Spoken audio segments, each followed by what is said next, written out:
रसमंजरी की निंदा इन्होंने अपने एक कवित्व में की है। ये कवि ऐसे कवि थे, ये ऐसे संत थे, ये पढ़ने के लिए बनारस गए और 1625 ईस्वी में फतेहपुर शेखावाटी सीकर में गुफा में इन्होंने प्रवेश लिया, जहां इन्होंने 12 वर्ष तक साधना की और ये दादू दयाल के प्रमुख शिष्य माने जाते हैं। अब हम सुंदरदास की हम मोटी मोटी सारी बातें एक बार फिर से दोहरा लेते हैं। सुंदरदास का जन्म स्थान दौसा में है ना, जन्म 1596 में, मृत्यु 1689 में, जन्म स्थान दौसा, स्मारक गेटोलाव दौसा। ये सर्वाधिक शिक्षित संत थे। इन्होंने केशव की रसिक प्रिया और नंददास की रसमंजरी का विरोध अपने एक कवित्व छंद में किया है। दादू दयाल के परम शिष्य माने जाते हैं। इनकी 2 रचनाएं थी, ज्ञान समुद्र और सुंदर विलास, और इनकी रचनाओं का संकलन सुंदर ग्रंथावली के नाम से पुरोहित हरिनारायण शर्मा ने किया है। 1625 में फतेहपुर शेखावाटी में एक गुफा में ये प्रवेश कर गए थे, जहाँ 12 वर्ष तक इन्होंने साधना की है और ये सर्वाधिक शिक्षित संत माने जाते हैं। ये बनारस अपनी उसका अध्ययन करने के लिए गए हैं और दोहों को छोड़ करके इन्होंने कवित्व में अपनी रचनाएं की हैं। अगले संत हमारे सामने आते हैं, वो हैं जंबनाथ, या हम सभी चूँकि हम राजस्थान से प्रचलित हैं इसलिए जाम्भोजी को हम सभी जानते हैं। तो अगले रचनाकार हैं जंबनाथ या जाम्भोजी।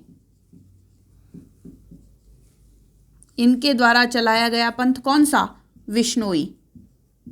इनको विश्नोई क्यों कहते हैं? विश्नोई संप्रदाय इन्होंने चलाया था और इनको विश्नोई इसलिए कहते हैं कि 20+9 के नियम ये ध्यान रखते हैं, इसलिए इनको जाम्भोजी कहते हैं। इनका जन्म 1451 में मुकाम पीपासर नागौर में हुआ और मृत्यु इनकी तालवा या इनका समाधि स्थल तालवा बीकानेर में है।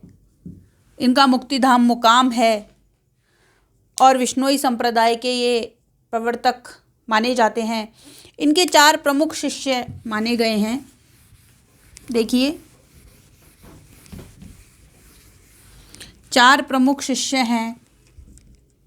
पहले हैं हावली पावजी, दूसरे हैं मालदेव, तीसरे हैं दत्तनाथ,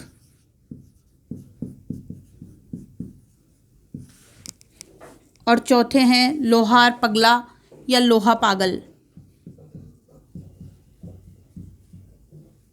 इनकी कोई लिखित रचना हमारे सामने नहीं मिलती है, लिखित रचना हमारे सामने नहीं आती है, लेकिन जंब सागर के नाम से इनकी रचनाओं का संकलन किया गया। जंब सागर के नाम से इनकी रचनाओं का संकलन किया गया। ओंकार तत्व की प्रमुखता, नारी से विरोध, निरंजन की उपासना, सद्गुरु की महिमा, नाम स्मरण की महिमा, ऐसा इनके पदों में मिलता है। और इसको देख करके ये पता चलता है कि इन पर नाथ संप्रदाय का प्रभाव था। किसका प्रभाव था? नाथ संप्रदाय का प्रभाव था।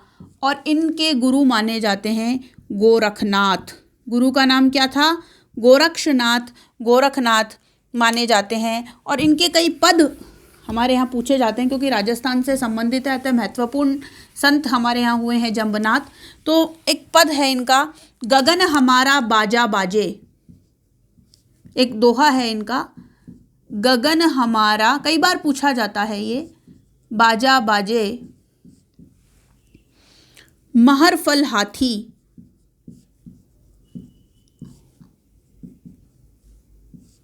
महर फल हाथी संशय का बल, गुरुमुख तोड़या,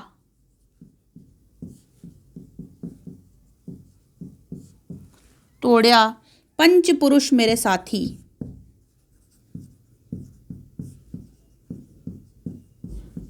ये किसने लिखा? जंबनाथ ने। एक बार फिर से देख लीजिए। गगन हमारा बाजा बाजे, महर फल हाथी, संशय का बल गुरुमुख तोड़या, पंच पुरुष मेरे साथी। ये किसने कहा? जंबनाथ ने। और अगला देखिए, ये ही एक महत्वपूर्ण दोहा, इनका एक और महत्वपूर्ण दोहा अक्सर परीक्षाओं में पूछ लिया जाता है। हाल ही में जो प्रतियोगी परीक्षाओं का ट्रेंड है उसमें ये दोहा पूछा जा रहा है। जुगति हमारी छत्र सिंहासन,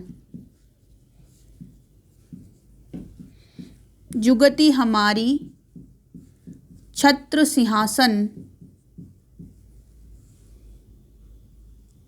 जुगति हमारी छत्र सिंहासन, महाशक्ति में बासा,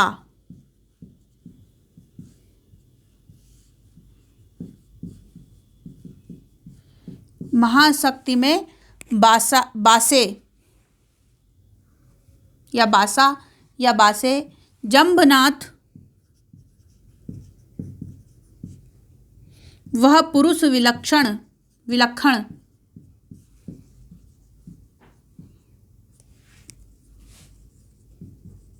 जंबनाथ वह पुरुष विलक्षण, जिन मंदिर रचा आकाशे।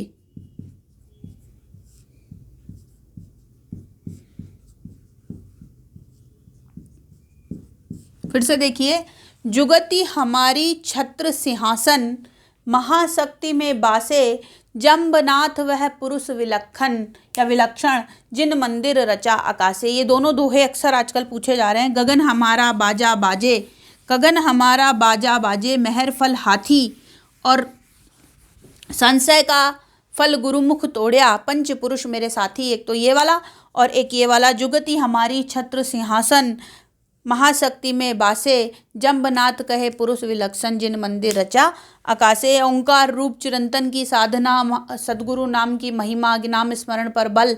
ये जंबनाथ जी के जो धर्म है, जो इनके जो पंथ इन्होंने चलाया, इसमें महत्वपूर्ण माना जाता है। और ऐसा माना जाता है कि इन पर गोरखनाथ का या नाथ संप्रदाय का प्रभाव था। अब देखिए, इनके बारे में एक विशेष बात यह भी देखने की योग्य है कि 34 वर्ष तक इन्होंने अपने मुंह से कुछ नहीं बोला था। 34 वर्ष तक इन्होंने अपने मुंह से कुछ एक शब्द भी नहीं बोला।